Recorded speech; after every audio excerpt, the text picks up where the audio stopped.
Мен Ақтөбе орта мектебінің 11 сынып оқушысы Темірбай Айдана. Денсаулық және қоршаған орта.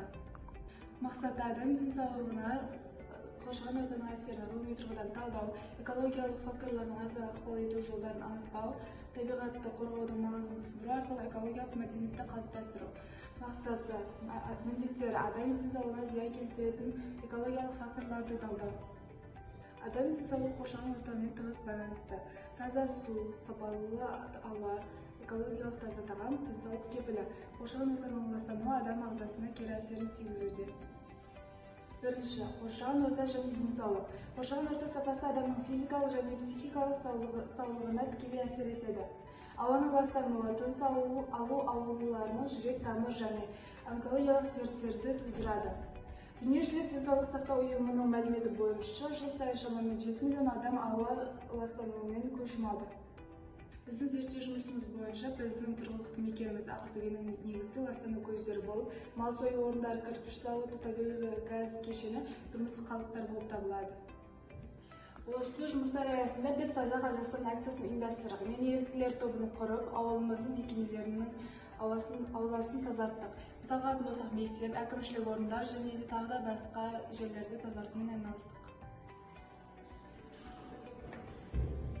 Адам әрекетінің табиғатқа әсері. Адамның шаруашылық қызметі қоршаған ортаға үлкен ықпал етеді. Өнеркәсіп пен көлік шығарындыларының ауаны ластайды. Пластик пен қалдықтар топырақ пен суды бүлдіреді, орманның жойылу климаттың өзгеруіне әкеледі. Артық пестицидтер мен тыңайтқыштар ауыл шаруашылығын уландырады. Бұл процестер экожүйелердің табиғи тепе-теңдігін бұзады. Қоршаған ортаның табиғи факторлары: климат, ауа, су, топырақ. Әлеуметтік факторлар: өмір сүру жағдайы, жұмыс, демалыс. Антропогендік факторлар: адамның шаруашылық іс-әрекеті.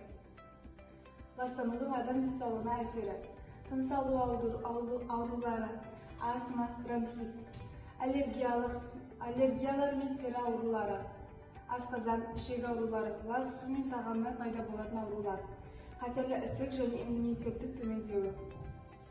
Қоршаған ортаны қорғау шаралары: қоқысты сұрыптау және қайта өңдеу, энергия мен суды үнемдеу, ағаш отырғызу және табиғатты аялау, экологиялық мәдениетті арттыру.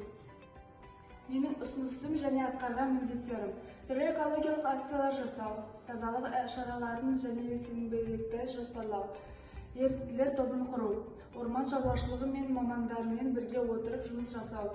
Атқарылған міндеттер: тазалық акциясын ұйымдастырдым және еріктілер тобын құрып, мектеп ауласын тазаладық. Қорытындылай келе түсінгеніміз: денсаулығымызды және табиғатымызды қорғау